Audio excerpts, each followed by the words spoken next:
नमामि चिन्मयं देवं सद्गुरुं ब्रह्मविद्वरम्। Hari Om. Salutations to all. We were doing, last time we did Tapovan Shatkam chanting. Gita Dhyanam we can do, 99. How many of you know Gita Dhyanam? Chanting Gita Dhyana Shloka. Half of them know, half of them don't know.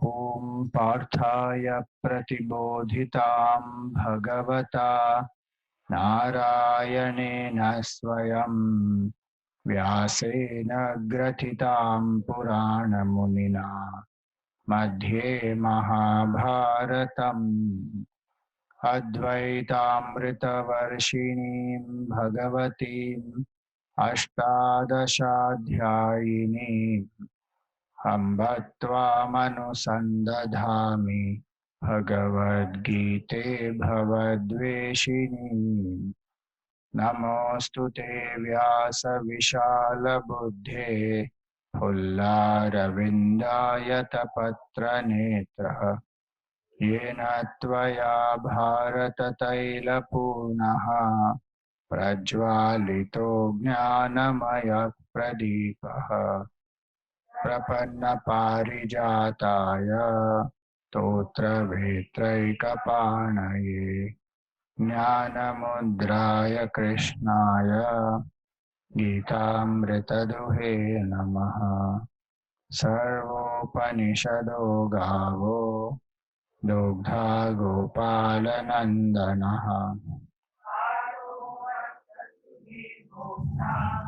Dugdham Gitamritam Mahata Vasudeva Sutam Devam Hamsachanuramardanam Devaki Paramanandam Krishnam Vande Jagadgurum Bhishmadronatata Jayadratha Gandharanilotpala Shalyagrahavati Kripena Vahani Karnena Velakula Ashvathama Vikarna Ghora Makara Duryodhana Vartini Sotirna Khalu Pandavairana Kaivartaka Keshavaha Parasharyavachah Saroja Mamalam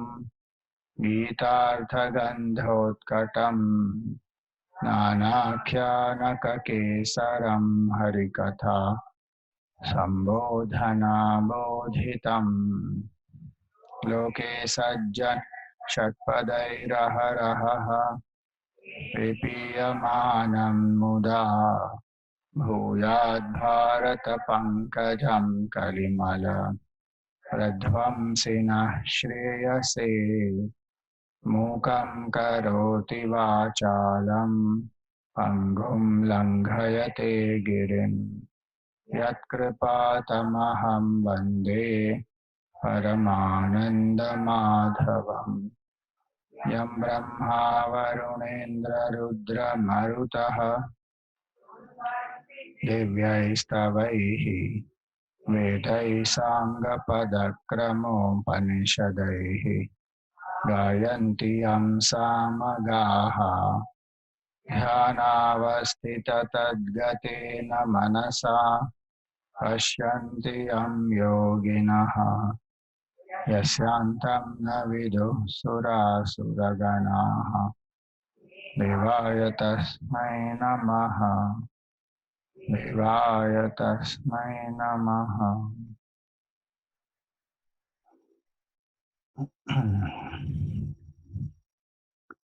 So we have to do lesson 22.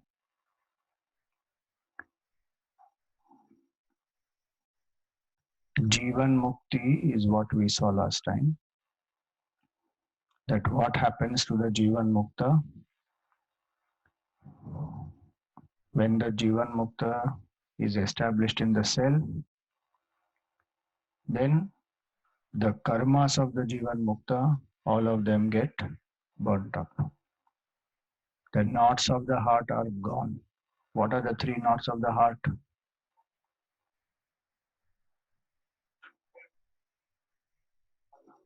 Kama, karma, and cause of both these.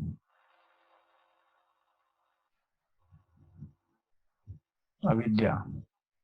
Avidya, kama, karma. These are three knots of the heart. So three knots of the heart get destroyed. Three karmas, what happens to them? Sanchit and Agami get destroyed at the moment of realization. Prarabdha one has to go through.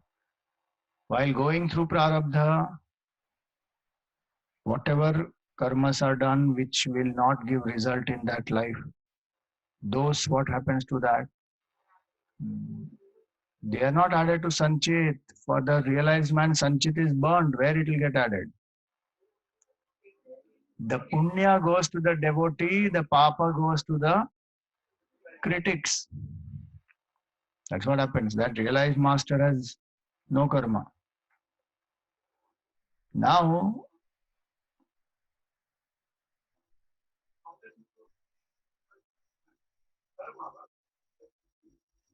what?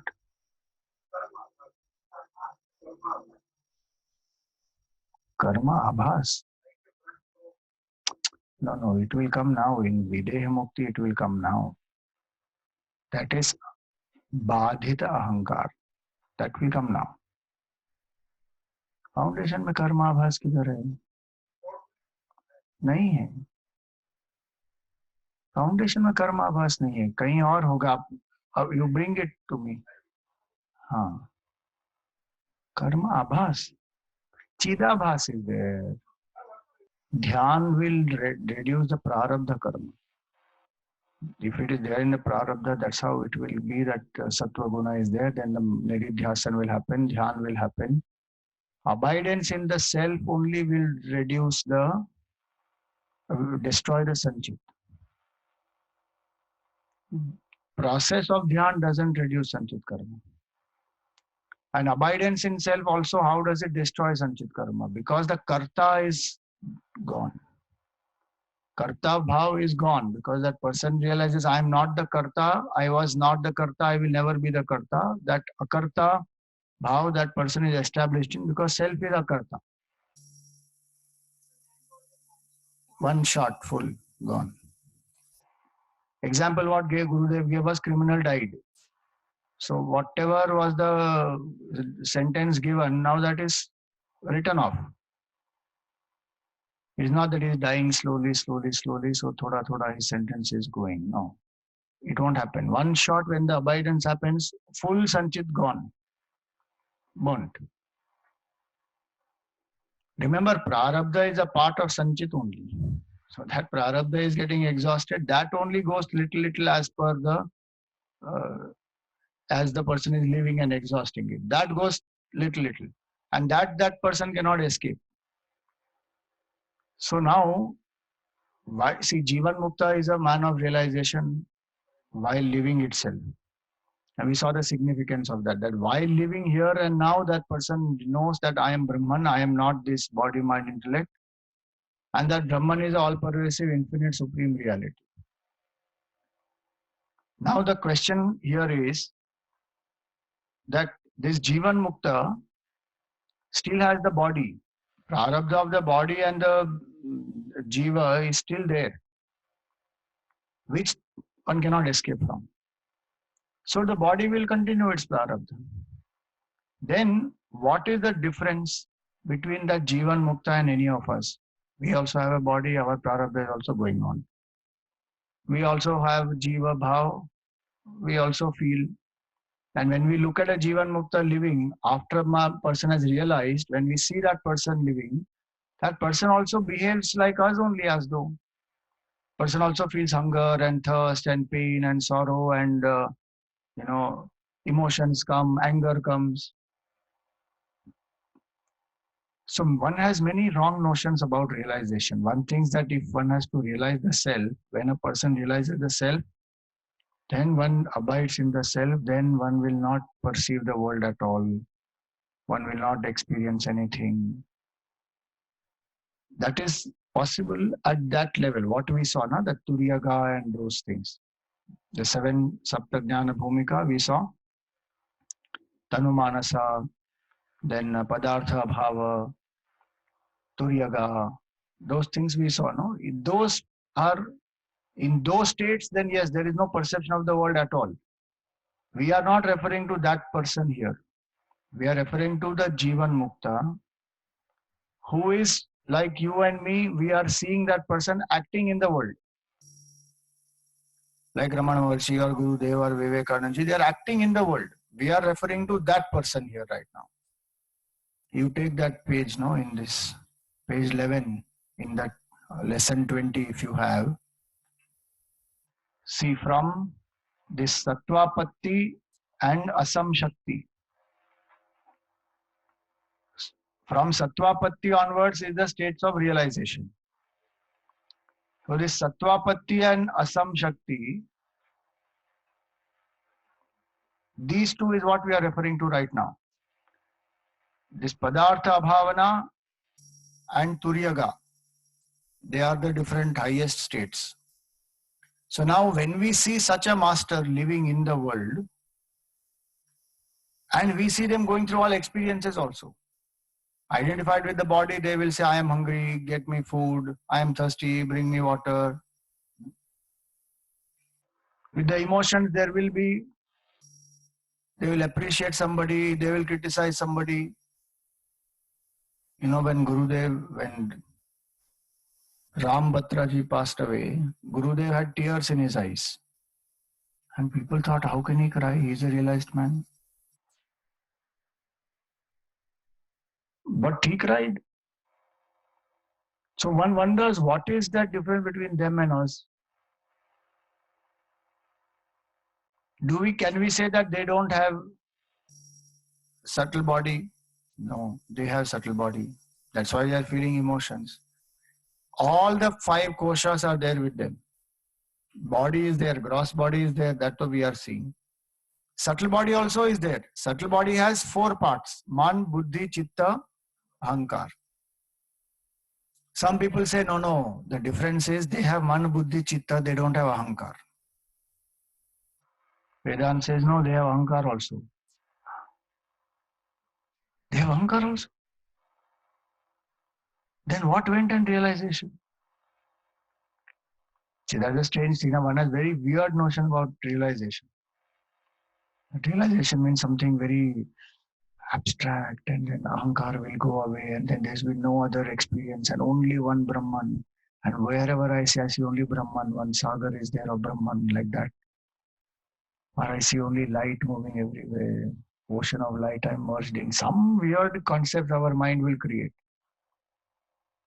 Vedanta says, no, Ahankar also is there. So then what went in realization? What is the difference between ignorant man and a realized man? Because see, Ahankar is the ownership.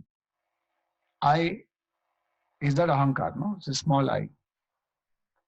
And it is that small I only which can perceive, which sees, hears, tastes, smell, touch. The big I doesn't do anything. The small I is doing all this. So unrealized person also has small I, realized person also has small I. Then what is the difference? Very big difference. The difference is that this unrealized person thinks that that small I is the real I. The realized person knows that this small I is false. It does not exist. And it is not the real I. This small I is the Ahankar, and that Ahankar is Atma identified with the body, mind, intellect is Ahankar. That Om identified with BMI is the PFT. That PFT is the doer, is the Karta, is the Bhokta. Without Karta and Bhokta, there is no karma. So if karma is happening, there is no Karta, that is not possible. There is a Karta there. But the difference is the ignorant man thinks I am that karta and thinks that is real. Wise man says that this is the karta, I am the self, this is not real. Simplest way to understand it is the actor who is playing the role knowing very well this is the role and it is false. That's the simplest example. While he's playing the role, he has the identity of that person or not. At the same time, at the background of his mind, he knows that this is false. That is called Badhita Ahankar, falsified ego. That ego is there. In us, that ego is real. In them, it has been falsified. By what? By the experience of the abidance in the self. So for them, that ego is not real. The reality which we have given to the ego, that is the only change. That's all. That big change it is. This is happening to BMI is their experience. Our experience is this is happening to me. Even if they use the word I, me and mine, the reality they have given to that I, me and mine is not same as the reality which we give to I, me and mine. For them, it is a functional convenience that they are using. Their deep experience is what? Madatma Sarvabhutatma. That's all. That self alone is real and that self alone exists at all periods of time. That is their experience and that self alone is in the hearts of all. And hence this chapter tells us about that aspect that they will also experience. If the body is sick, they will experience sickness. The prana is hungry, prana is thirsty, emotion is sad, happy, angry. All the things will happen. Intellect feels successful, disappointed. It will happen. But their identification is not that this is real. Ahankar is there, which is going through all this. But they know that that Ahankara is false. It is not real entity at all. That's the biggest difference. And it is not an information in their head. It is their experience, conviction, because they have, in the state of samadhi, dissolved the ego and understood that this ego is just a phantom figure created. It is not real at all. Like when we see that movie, we know it is not real. It's just a projection. But still we see and we enjoy and we see all the characters and movement and everything happening there. But it is not real. Deep down we know it is not real. Same it is with this person. And so here it is that on page 4, if you see, 2 examples are given. One example is the burnt rope example. The rope which has been burnt will still have the form of the rope. But it does not have strength and you cannot bind anything with it. And if you try to lift it, it will all be pieces, it will fall apart. And the second is the snake whose poisonous fangs have been removed. That snake cannot do anything. It will not, its bite, etc., will not be harmful at all. In the same way it is, this is called Badhita Ahankar or falsified ego. So we should remember 2 levels. Okay, simple it is, 2 levels. Level 1 is their level, which is a level of consciousness. From that standpoint, there is no world, there is no transaction, there is nothing happening. We are right now not at that level. If we lift ourselves to that level, we will experience the same thing, that there is only one consciousness, there is nothing else happening. Like the waker who has woken up, what is the experience of that waker? There is no dream world at all. It disappears. But right now we are identified with the body, mind, intellect. So which level we are, we will identify with the Mahatma also at that level only. So when we are at this body level, we are seeing the body of the Mahatma also is there. This person is living this many years old and this is the man, woman, all that we will see. And we will see them acting, sleeping, talking, walking, everything. But the difference between them and us is they know that this entire thing is happening by a mechanism. I am not this at all. What is the mechanism? Consciousness identified with the BMI. This ego has been created. Ego is a part of subtle body. So ego will have karta bhav and bhokta bhav, and that further will do all the actions. And then karma phala also comes to it. The Jivan Mukta knows I am not this. This is a fictitious entity. I am the self. So the action is still happening, but there is no reality given to that. And because that is falsified, the karta bhav is not real, the bhokta bhav also is not real. But still karma has happened. And that is why that karma phala, when it comes, it will go to the devotee or the critic. Because karma has happened. It's not that karma, Jivan Mukta is not doing karma. Jivan Mukta is doing karma. But he is not feeling I am doing the karma in the way you and I feel. Our sense of reality to the ego is very strong. That they don't have at all. So that is one part of this. That's why you see on that page after the two examples, he says it is with this badhita ahankar or the falsified ego that the Jivan Mukta transacts with the world outside and says, today I shall teach Upanishads. I am hungry. Get me food. I would prefer coffee to tea. How dare you cause disturbance in my ashram, and so on. So Jivan Mukta doesn't mean that one will become dull, inert, or not respond to whatever situations come, doesn't want to eat food, doesn't feel hunger, nothing like that. Jivan Mukta will go through everything, but knows that all this is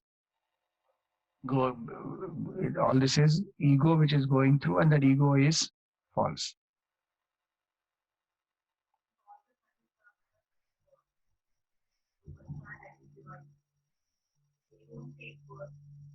They won't take birth. That will come now. They are not going to take birth like us, but if there's a divine will, they may take form. That's a different matter. We are born because of karma. We are helplessly born because of karma. Even if we don't want to be born, we have to be born. Even if we don't like a particular body, we will go into that body because that karma phala requires that body. Imagine after human body and Chinmaya mission and Vedanta course and this. Suppose you have done all foundation, basic, foundation, advanced, then Upanishad, and then Gita and everything. And next Janma, what did you become? Cockroach. Satyanash.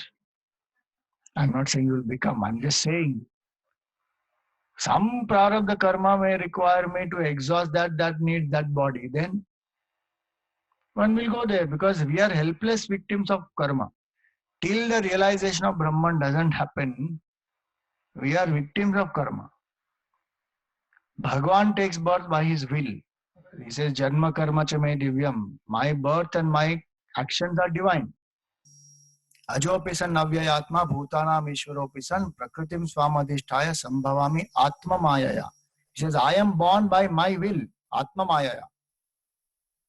We are not born by will. Jiva is pushed by karma. Jiva is helplessly born. Where, in which yoni, in which world, that also. Not necessarily I will be on earth only. I can be anywhere. Atala, Vitala, Sudala, Rasatala, Talatala, Mahatala, Patal. Or I can be in higher yonis also.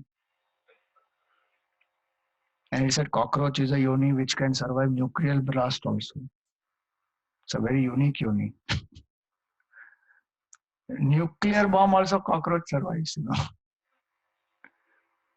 Anyway, I'm not saying all of us will become that, but I'm just saying how helpless. You just visualize that scenario, Where from human body to somewhere, what is that meant for? To intensify our sadhana and seeking ki bus enough now, no need. Yesterday I had put on my Instagram story, one cute girl, this Gujarati girl, she is ranting away that this school, who created this school? And she said, somebody asked her, what will you do if you find somebody who invented the school? He said, I will make that fellow flat, put water on him and do proper history of him. Make him flat, complete. Why did they invent this school? 6 o'clock in the morning, I have to get up and go. Just imagine now, human body also, if we get school is a problem. If we come into any other yoni also, from there we can't get mukti. We have to again come back to human yoni only. What a pain it is.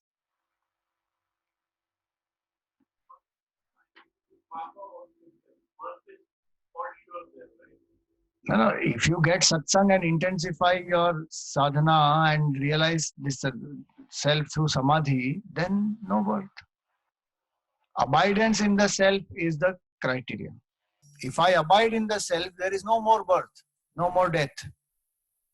Gone beyond birth and death. Then if birth and death happens, it is not pushed by karma, it is by divine will, and you are the divinity only already. So that portion will come now. In this much what we have done, if there's any question you can ask. That how is this, what is this Badhita Ahankar? You have to understand the concept of Badhita Ahankar properly. That Ahankar exists for the Jivan Mukta, but it is falsified. It is not that Ahankar does not exist for Jivan Mukta. It will exist because action cannot happen without that. Sometimes Gurudev, see, when we are learning so much of technicality in Vedanta, then we are saying this Badhita Ahankar concept. Because the foundation has been laid properly, understood step by step.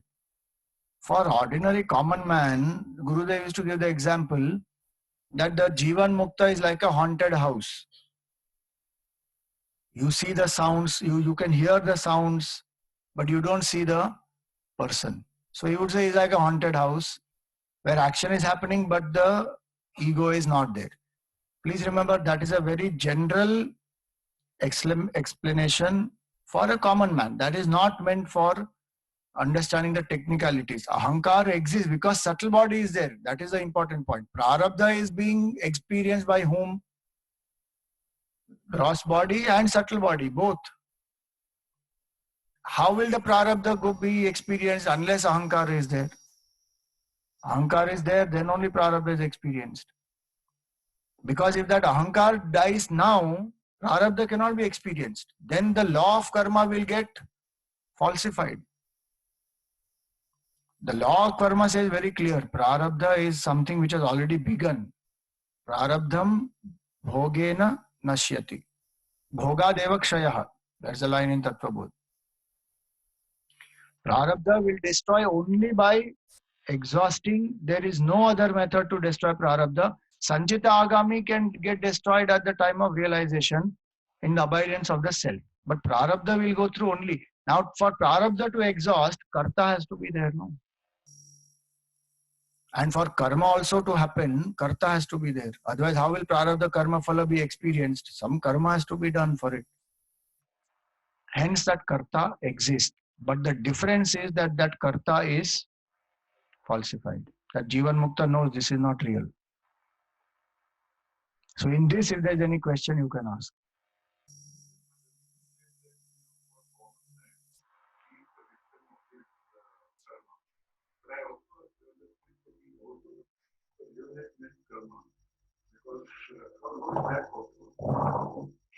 See, the point is, he cannot be a victim of realized man's karma. He is a victim of his own karma because his own karma only brings him in contact with the realized man.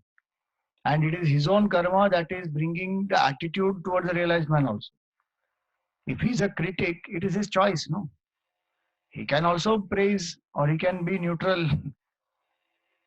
It is his karma only. Nothing that we experience is not deserved by us.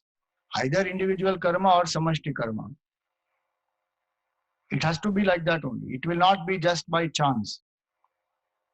Even right now, if we all are here, it is our samashti karma that we all are here. Then only we can experience. My karma, your karma mixes somewhere, then only we all are here. So many years I was in Mumbai. We never came together like this. Then now we are here.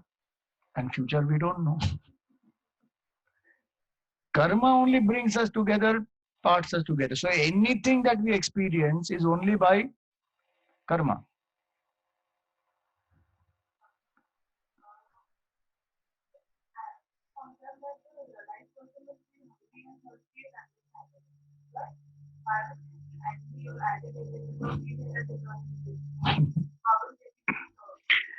They will not be disturbed. That's the point. Who is disturbed? That if you take the example of that role and the actor by itself is not disturbed. The actor is a multi-billionaire. Now he's playing the role of a beggar. In the role of a beggar, he's very angry that somebody is not giving him money. There are two entities now. No? The actor is not getting disturbed at all. In the role, that disturbance is there. And the actor knows that this is a role. And he will play it in such a way that everybody will give him national award. What a beggar he played. No, he made us cry.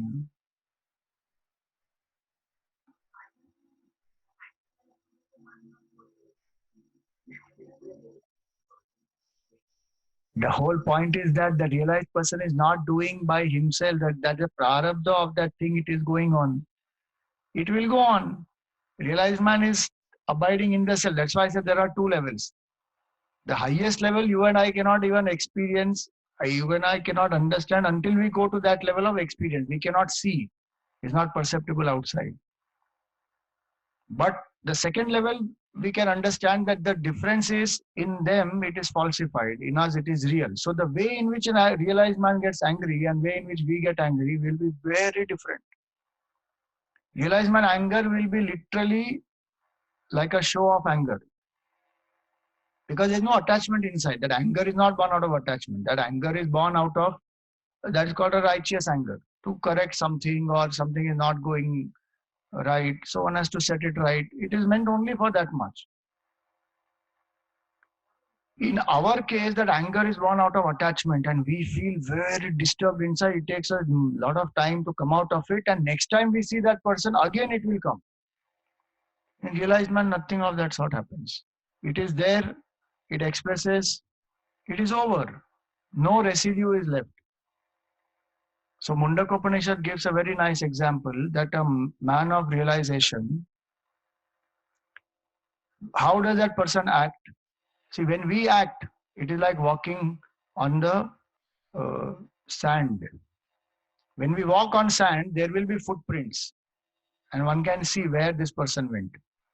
But a realized man, when that person acts, it is like fish swimming in water and birds flying in the air. There is no trace only. Meaning every single action leaves no impression. No further vasana is created. So that's how they act. So their anger and our anger is very different. Their anger is not born out of attachment. Our anger is born out of attachment.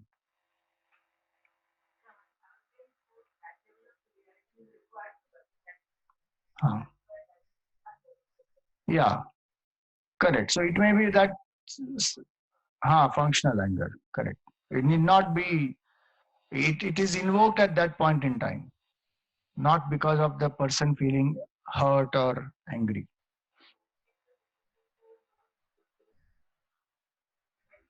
Yeah, agreed.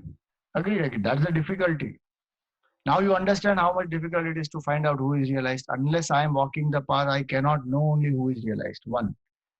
Two, any amount of miracles that person may do, the person still may not be realized. How much one falls for miracles? Somebody has to do miracle, that's it. One falls flat at the person's feet. That portion comes now.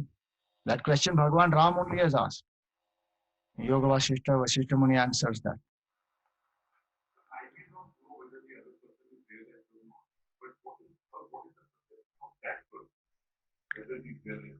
Of course, the perception is I am Brahman. Full time.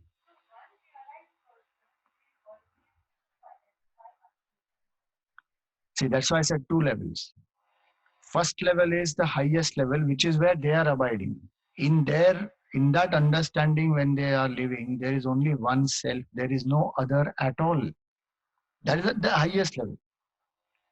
Then one level low, when we see, of course, our realized person will know another realized person, because the way in which they interact, it is very clear, very, very evident. Both of them know it is falsified. So Tapan Maharaj and Ramana Maharshi, both of them sat in the presence of each other. Nobody spoke a word. But their communion was complete. Why? Because both of them are living in a state which is beyond ego. So they will recognize. Okay, now we come to this question. That question is what? That if this person, you know, this Jivan Mukta, the karma doesn't affect, no? The Papa and Punya we saw goes to the devotee and goes to the critics. So the question is, can that person do wrong things? What if that person starts behaving adharmic way? What if that person starts looting, plundering, killing, murdering? Then what will happen? Because then all his bad karmas will come to the critics. Is a realized man capable of doing bad karma? No? See, if we say both of them have ahankar, one's ahankar is falsified, one's ahankar is not falsified, then ahankar should be able to do bad karma, no? No?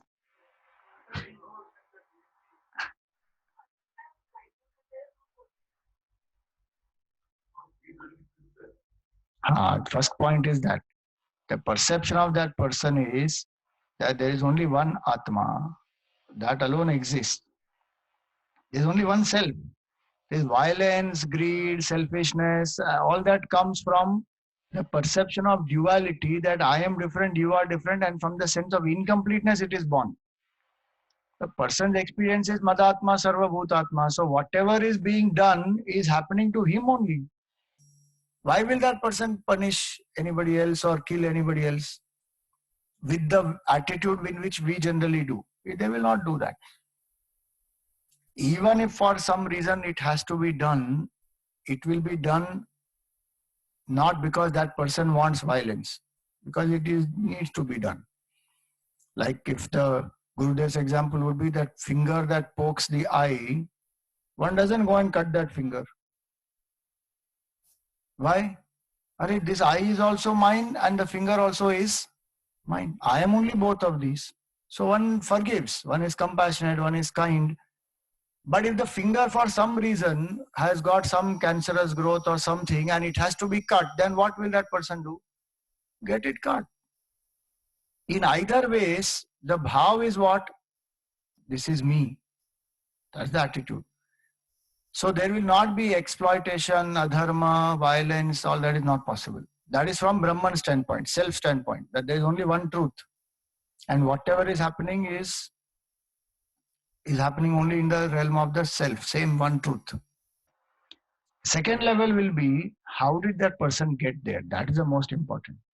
Exactly. Purity of mind. Till that, how we have learned in the beginning of the course, Vivek, Vairagya, Shatka Sampatti, Mumukshutvam, those qualities have to be there. Karma Yoga, Chitta Shuddhi, Upasana, Chitta Ekagrata, then Vivek, Vairagya, Shatka Sampatti, Mumukshutvam. Go to the Guru, then Shravan, Manan, Nididhyasan.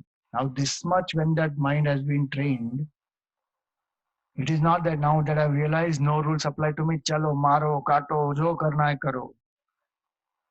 None of that can happen also because the mind is not having those tendencies. If those tendencies were there, the person would not have realized. Simple. So both the standpoints, abidance from the self standpoint, they will not hurt and harm anybody because they are hurting and harming themselves only.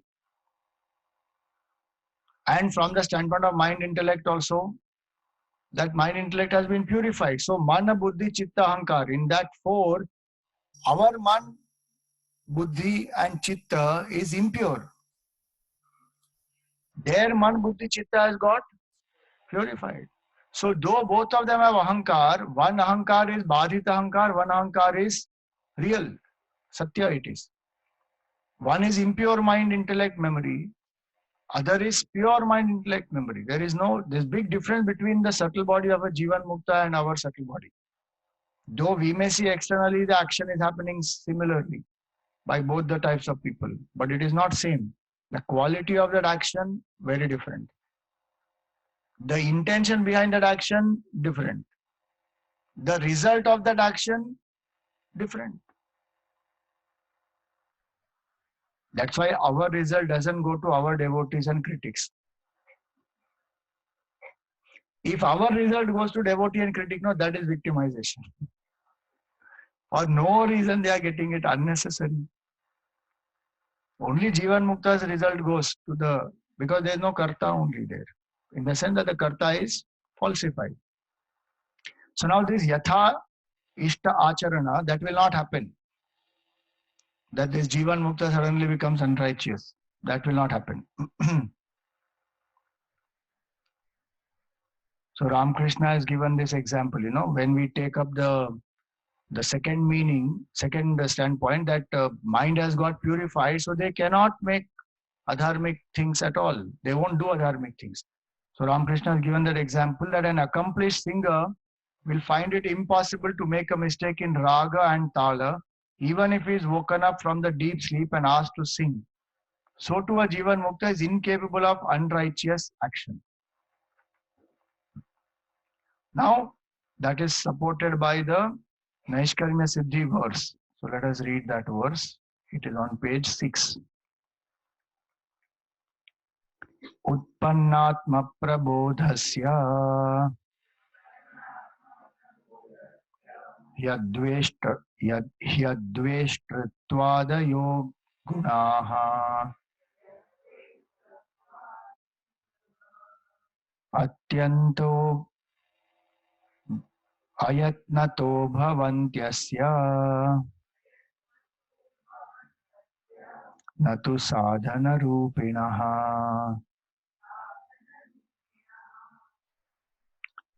So he says, Utpanna Atma Prabodhasya, one for whom this knowledge of the self has risen, Adveshtritvad Ayogunaha. All these virtues of what Bhagavan says in Gita, Adveshta Sarva Bhutana Maitra Karuna Evacha, all those virtues and values, they become very, very spontaneous. Ayatnato bhavanti. For us, we have to put lot of effort to cultivate those, to live those. That is our sadhana. For them, it's just like that, spontaneously they live that. Why? Because they realize the self, that there is one infinite self. That's all. Natu sadhana rupinaha. They don't have to run behind it or put efforts. And hence, a Jivan Mukta will always be dharmic, will always follow values spontaneously, effortlessly. And as I said, if they have to cut the finger for some reason, they will still cut it. We should not mistake that a Jivan Mukta will never do any violence. Bhagavan did or not. Krishna Bhagavan fought wars. Ram Bhagavan killed Ravan. What is appropriate at that point, which is dharma, that will be done. And that's why in the Gita, that shlokas are there. See, two shlokas are quoted here from two different scriptures. In the 18th chapter of the Gita, it comes, Yasya nahankrito bhavaha buddhir yasya na lipyate hatvapi sa iman lokan nahanti na nibadhyate. What does that mean? That when a person doesn't have ahankar, bhava of ahankar, that I am this, yasya nahankrito bhava, buddhir yasya na lipyate, and there is no doership in the mind and the intellect, which means that person knows that this is all falsified. His ego is false, karta bhava also is false. Then hatvapisa iman lokan, even if he destroys the whole world, nahanti, he doesn't do anything, he doesn't destroy. And na nibadhyate, he is not bound. When we don't understand this philosophy, then there's a lot of misunderstanding. People misquote this. Like the similar words comes in the Gita also, in the second chapter of the Gita also. But that is again inspired from Kathopanishad. Nayam hanti na hanyate. That line will come in the second chapter.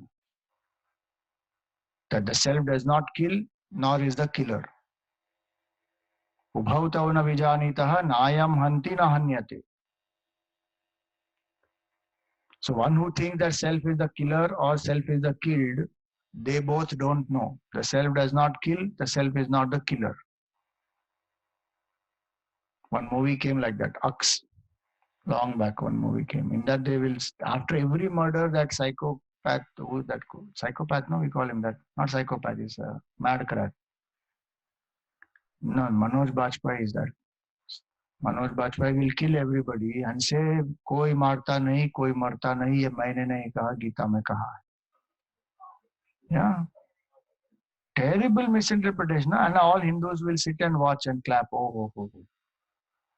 They don't understand how their scripture is being maligned completely.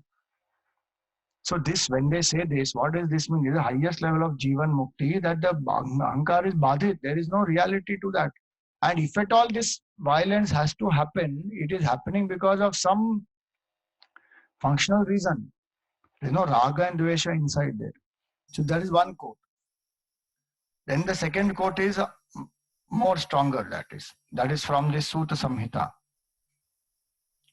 Ashwamedha Sahasrani Brahma Hatya Shatani Cha Kurvan Apina Lipyeta Yad Ekatvam Prapashyati. So Ashwamedha Sahasrani, that person may do 1,000 Ashwamedha Yajnas. You see, if you want to become Indra, you have to do how many Ashwamedha Yajnas, 100. Shatakratu. Indra is called Shatakratu. 100 Ashwamedha Yajnas if you do, then you qualify to become Indra.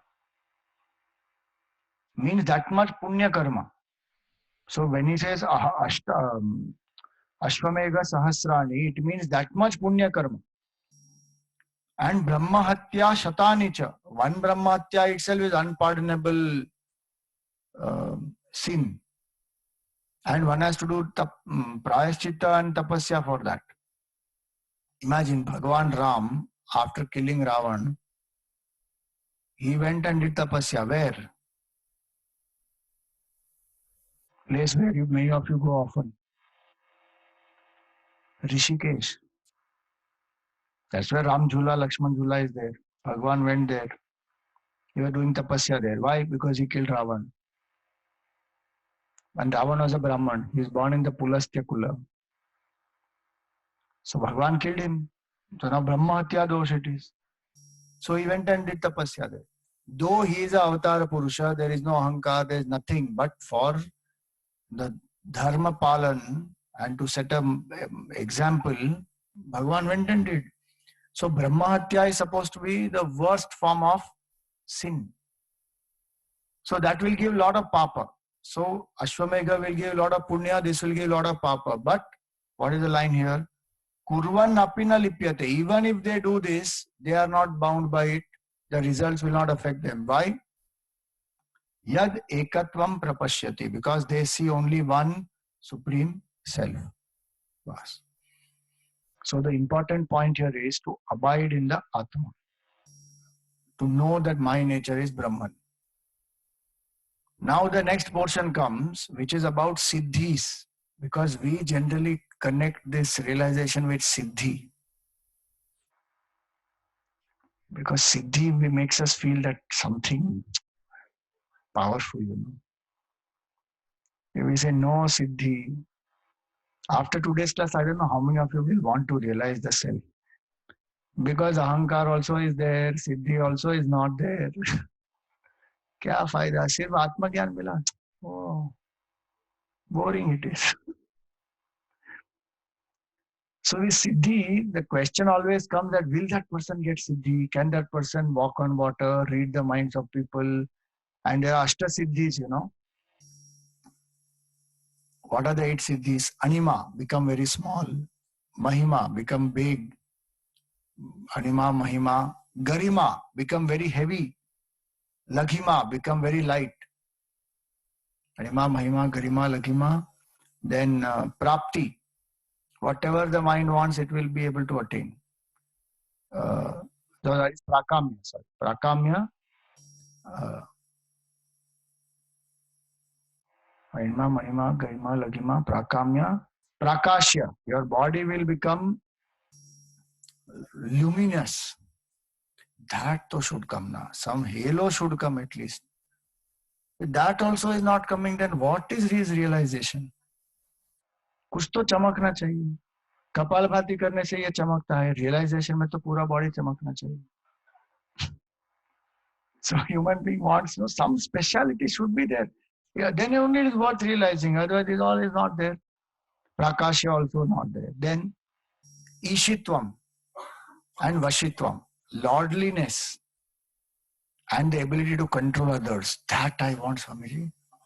This mother-in-law of mine, na? I need to control her. For that, I am striving to realize Brahman. Once I realize Brahman, I will change her mind. None of these siddhis realized man has. Huh? Now this question Bhagavan Ram has asked to Vasishtha Rishi, you see. Page number 7.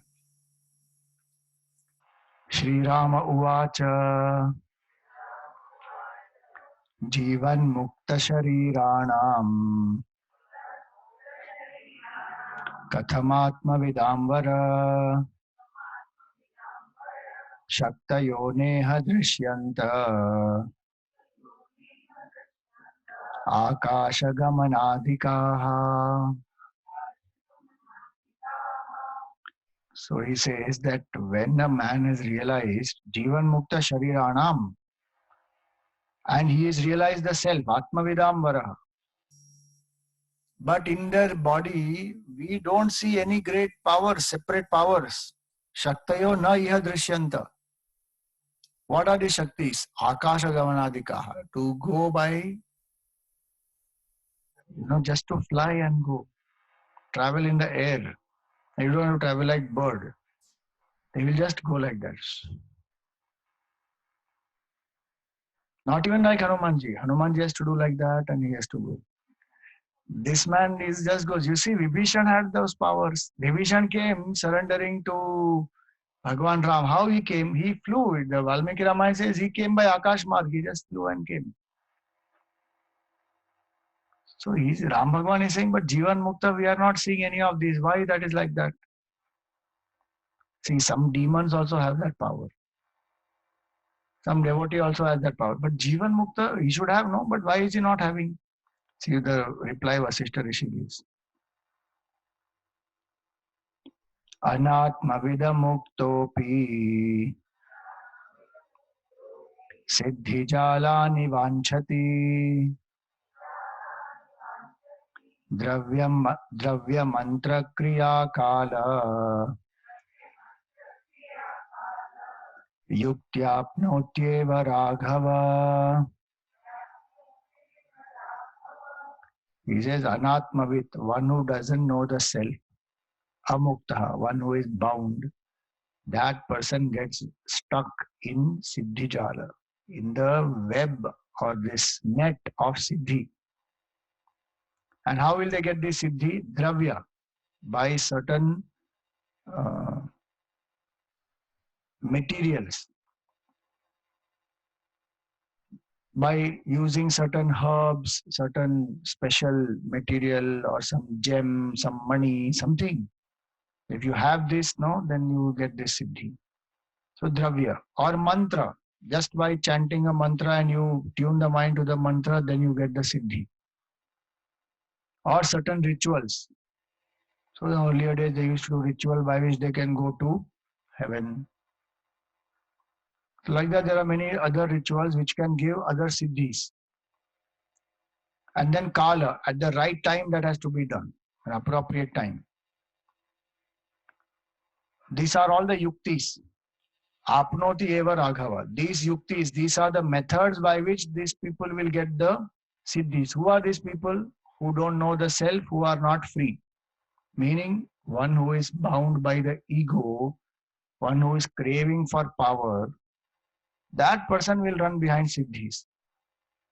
Person who has cultivated vairagya. Remember the definition of vairagya? Iha amutra phala bhoga viragaha. Or iha amutra icharahityam, the absence of craving for sense pleasures. That is vairagya. One doesn't want to crave any sense pleasure here and hereafter. Why will one want siddhis? So what is the state of the Atma Jnani? See here. Atma Jnasyaiva Vishayaha Atma Jno Hyatmanatmadruk Atmanatmani Santushtaha Na Vidyamanudhavati. So what does he say here? Atmajnasyaiva Vishayaha Atmajno hi Anatmadruk. So he says here that one who is Anatmadruk, one who doesn't know the self, that person may indulge in all this. The knower of the self will not do this. Why? Atmana Atmani Santushtaha. He is rejoicing in the self by the self. Na avidya manudhavati. So that person is not going to run behind all this. Prompted by ignorance, one doesn't run. Why? Because the abidance is in the self only. One nice verse in the Gita comes, Yasya Atma Ratirasyat Atma Triptascha Manavaha Atmanyevacha Santushtaha Tasya Karyam Na Vidyate. Rati Tripti Santushti. Rati is at the body level. Tripti is at mind level. Santushti at intellect level. Our pleasure is at the body level. Emotional satisfaction we want from some relationships. Santushti, satisfaction, contentment we want from certain favorable situation. So our happiness depends on objects, people and situation. This person's happiness depends on what? Only Atma. Atma Rati, Atma Tripti, Atma Santushti. So that person doesn't need any siddhi. Siddhis are very, very, very, very low compared to realization of the self. So they don't run behind it. The interesting thing is Vasishtha Maharaj is telling this to Bhagwan Ram. Bhagwan Ram is asking this question. He's playing the role there obviously, but how interesting is that Bhagwan is asking me, why does a realized man not have siddhis? Why do we not see siddhis? See, if they want to have, they may have also. It's not that they cannot have, but their interest is not there at all. If a grown-up man wants to play with a toy for some time with a child, one will play or not? One will play. Oh, there is nothing. No, it is not that the person is incapable. The person is not interested. Who will play with childhood toys? I'll give you just one example, not to offend anybody, but this simple example it is. Sai Baba, he came to Satya Sai Baba. He came to meet Kanchi Periyavar.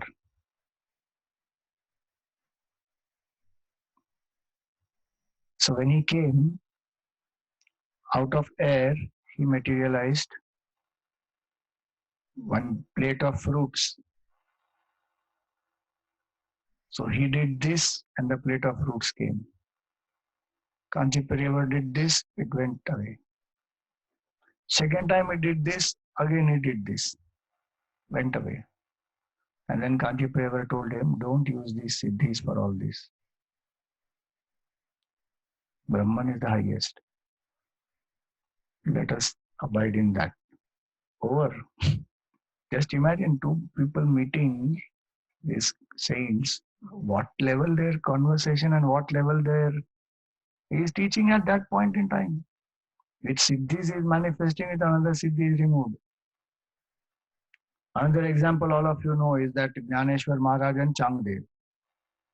Changdev lived for some, how many? I don't remember his age, but many 100 years. Very old yogi he is. Old meaning that many years, not like very old like that. But and Jnaneshwar Maharaj is some 16, 18 years old. Chanddev is a Hatha Yogi. He has mastered so many things. So Chanddev wanted to meet Jnaneshwar Maharaj. So what happened? He sent one note, blank note, because he doesn't know how to address Jnaneshwar Maharaj. Because in age, Jnaneshwar Maharaj is small, but in realization, he has heard a lot about him. So now he doesn't know how to address him. So he sent a blank letter. Jnaneshwar Maharaj understood. So he told his sister to write a reply that he can meet at such and such day and time, whatever. And that reply went. There may be something else also. I don't remember some of the details, but he sent that reply. Now, to meet Jnaneshwar Maharaj, Changdev is coming. And how he is coming? He's sitting on the tiger and he's coming. He's holding a snake in his hand. And with all the big procession and all that, he's coming. Great yogi is coming to meet Jnaneshwar Maharaj. Somebody went to Jnaneshwar Maharaj and he said, Maharaj is coming. He's sitting on tiger. He has a snake and all that. Jnaneshwar Maharaj, that time, he was sitting on a wall with his sister and brothers. He told the wall, Chalo. Now he flew. The wall, he made the wall fly and he went there. Changdev said, I have control only on the sentient things. He has control on the inert things also. So like that it is. Siddhis, if they want, they can have. Jnaneshwar Maharaj made the buffalo chant Purusha Suktam. Paithanka Brahman who were there, they were ill-treating him, abusing him. And they said, if you are so this thing, then make the buffalo chant. So he made the buffalo chant Purusha Suktam. So if they want, it's not that they are incapable, but they are not interested only in that. Only then that person can come to that state of realization. If some interest is there in power, siddhi, this, that, then what will happen? One will get stuck there only. That's why in spiritual life, purity of mind is the most important.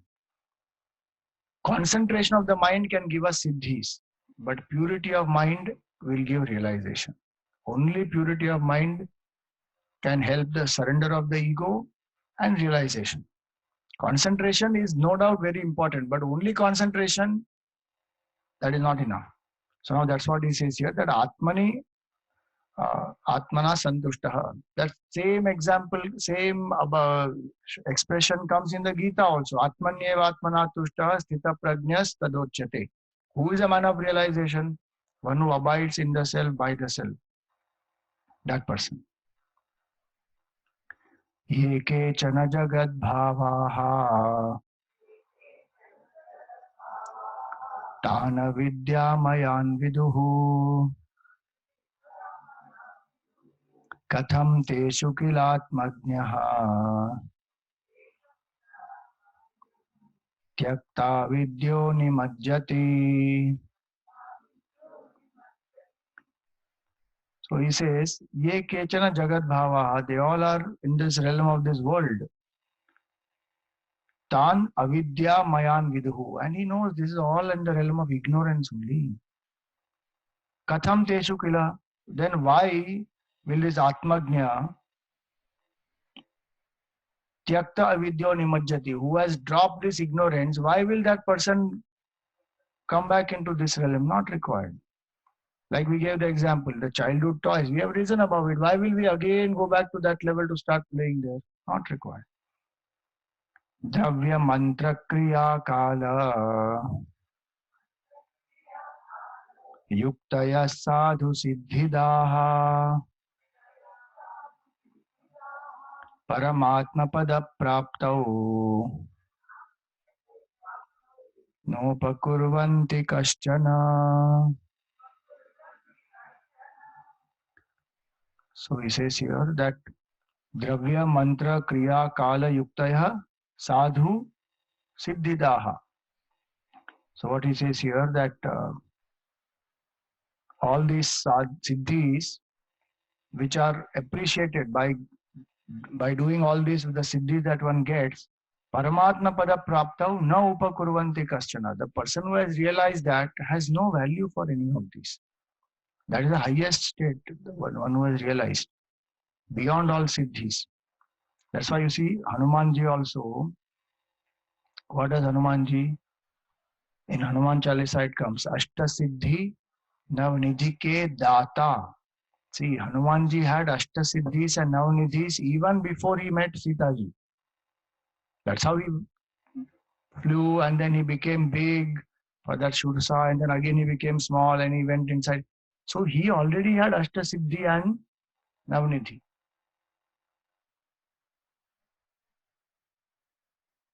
Then when he met Sita ji and then he did his work, he gave the message, then he burned the Lanka. Before going,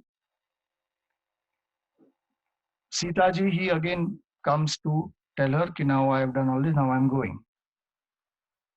That time Sita ji as though is giving him the blessing, Ashta Siddhi Nav Nidhi Ke Data. Meaning now not only you have, you can bless anybody with this Ashta Siddhi Nav Nidhi Ke Data. Asavardhina Janaki Mata. And who is the Janaki Mata? She is not ordinary person. She is Maya, Shakti of the Lord.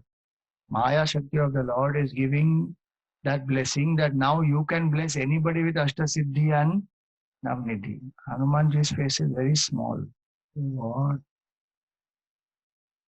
Sita ji realized that mistake ho gaya. Why did I give this boon to him? He is not interested in any ways.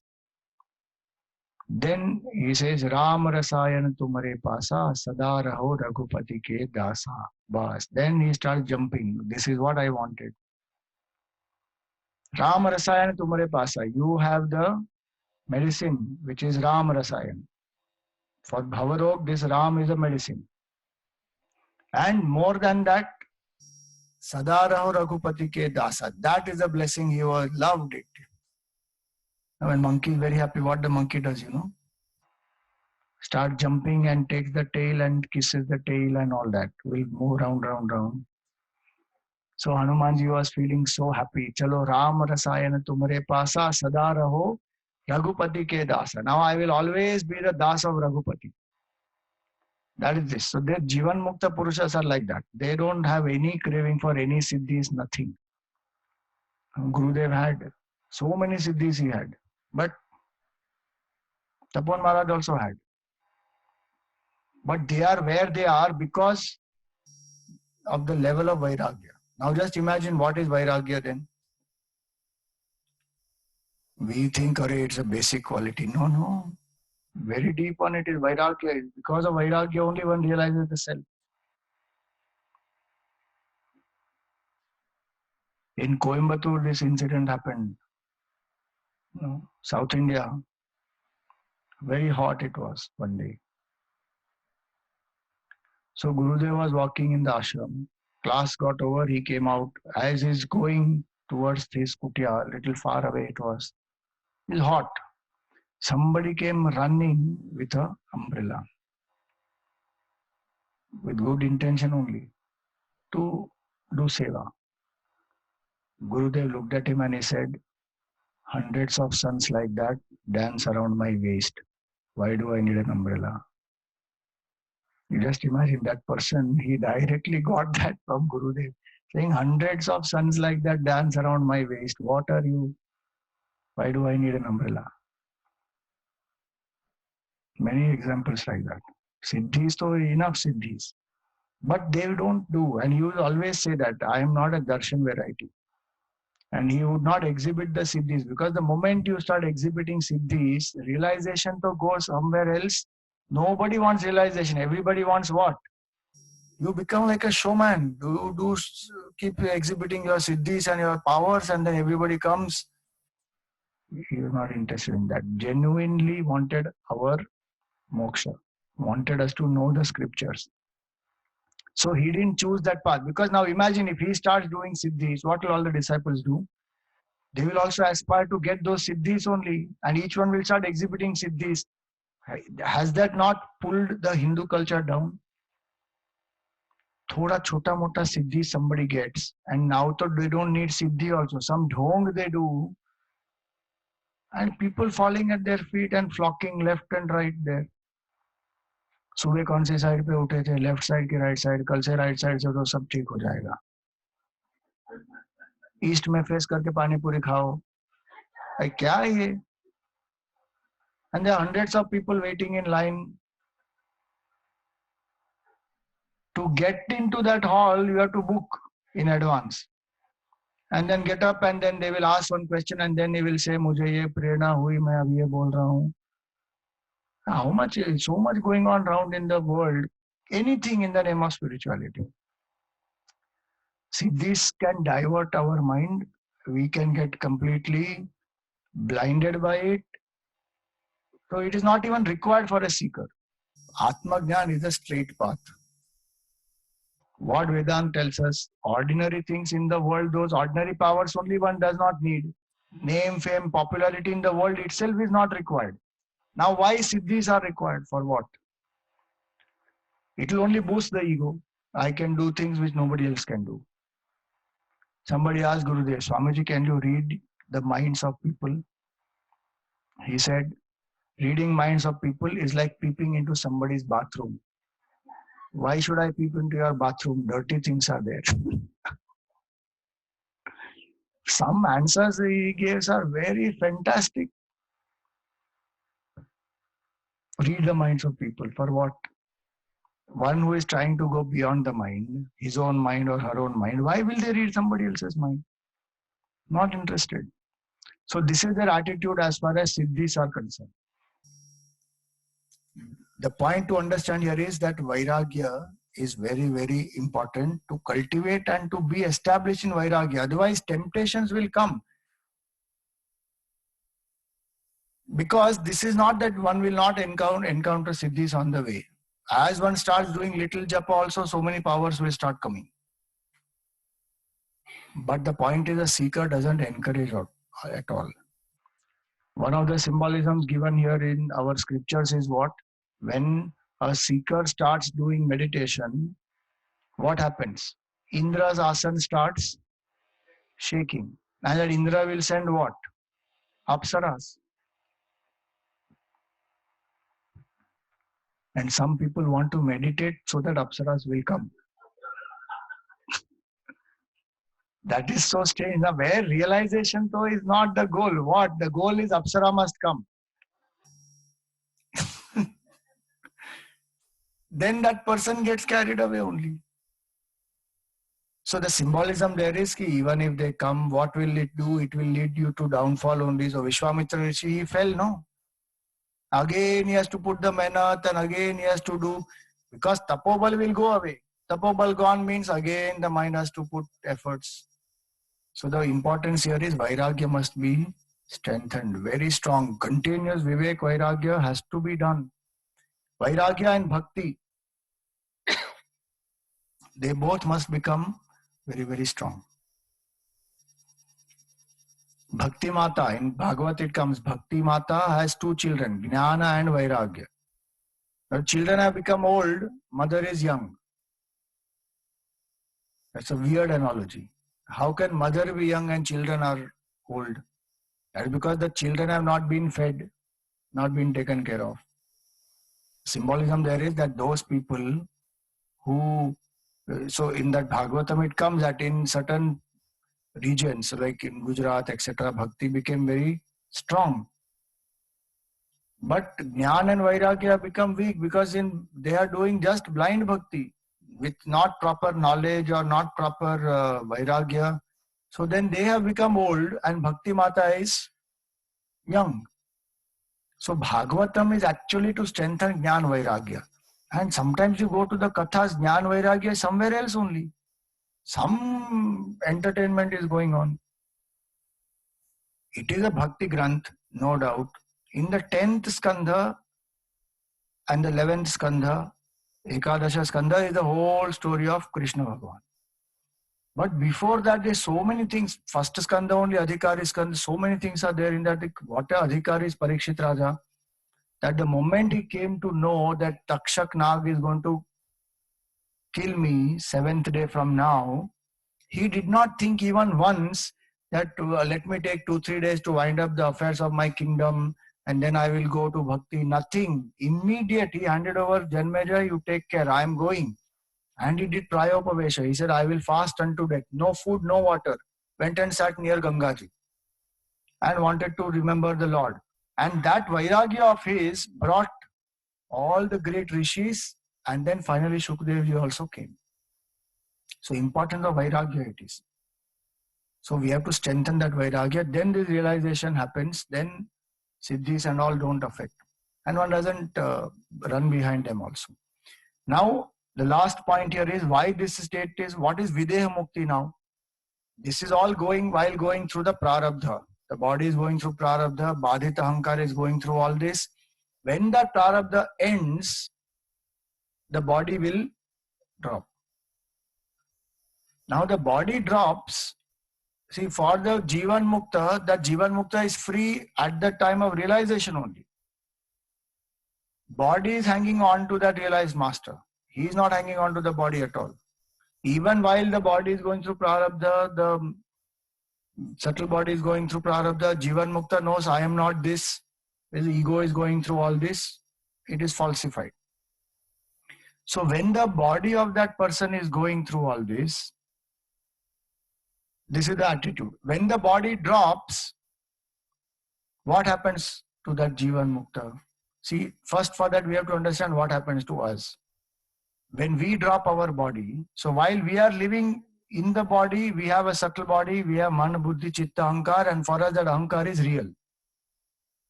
And the gross body is there, subtle body is there, and we also have causal body, Avidya and Vasana, both is there.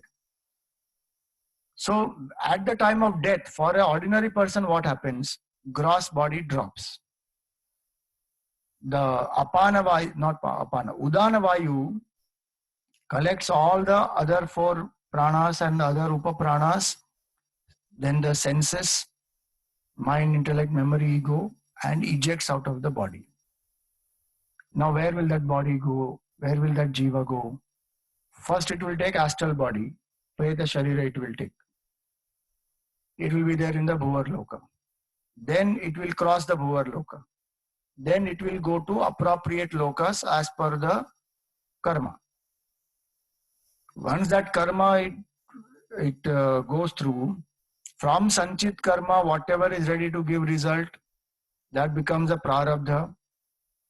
And that person, to exhaust the prarabdha, will take another form in any of the yonis, in any of the 14 worlds. Why this is happening? Because there is causal body and subtle body both. Causal body is the vasanas. And causal body is ignorance. Ignorance and vasanas both are there. So that repeated cycle of birth and death happens for the ordinary person. Now for Jivan Mukta, what happens? While this time of realization, when we say Sanchit Karma, everything burnt, that causal body is all burnt. Ignorance is burnt. So there is no causal body. That subtle body of that person, Ahankar is already Badhita Ahankar. When the body dies, what is the subtle body made up of? If you remember, it is made up of 5 elements, which are what? From where? Sattvic Tanmatras. So this subtle body will go back to 5 elements. 5 elements will merge into 5 elements. Why? Because that entity, Mr. I, is false. So at the moment that body drops, that entity also gone. So there's nothing. There's no Mr. So-and-so who has to go ahead. There's no causal body. And this Mr. I also is false. So all the 5 tanmatras go back to the tanmatra. So subtle body also dissolved. Gross body to went. Gross body goes back to, you burn it, bury it, whatever you do, it doesn't make a difference. Gross body gone, subtle body gone, causal body gone. what remains? Not nothing, Atma. That is exactly, so Atma is all pervasive. So there is no rebirth for that person because there is no causal body, there is no subtle body, there is gross body gone. Now this is from what standpoint? From the standpoint of the body and the prarabdha of that jiva. From the jivan mukta standpoint, while that person was living itself, he is free. But the so-called last obstacle or the last upadhi is this body, in which this prarabdha is being exhausted through the jiva. So that also gone. Shankaracharya has given a very nice example here, which is the example of a cow. That for the jivan mukta, while living, see, when the body is there, what is the attitude of jivan mukta towards that body while living? The example given here is like how a cow is there, no? On the neck of the cow, if you put a garland, does the cow feel very elated? The garland is just existing. And if that garland falls and somebody tramples, does the cow have any sorrow? My garland, that is what trampled. So that example is to say that jivan mukta feels like that about the body. This body is hanging on. It makes no difference to the jivan mukta.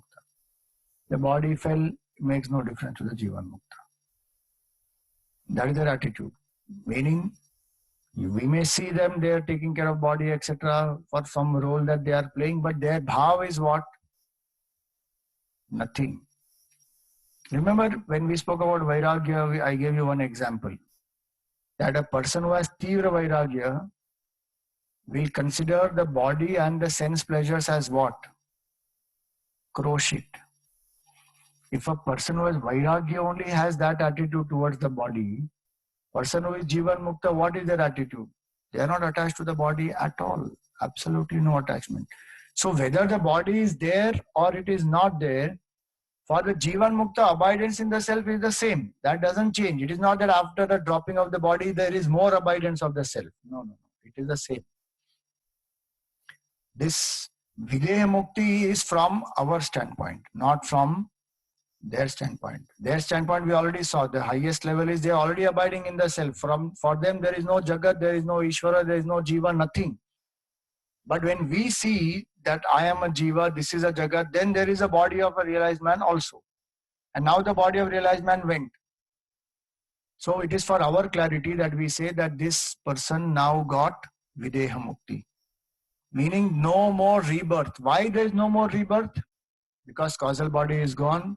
Subtle body also, the ahankara is already falsified, and it goes back to 5 elements. Gross body will go back to gross 5 elements. So, nothing left. But can they not be born again? See, if they are born again, then they are like avatar only, who are born by the will of the Lord, not because of their karma, because there is no karma, there is no avidya, there is no vasana, there is no prarabdha, nothing is there. So that's why it is now in this page 9, you have the last footnote which is given here.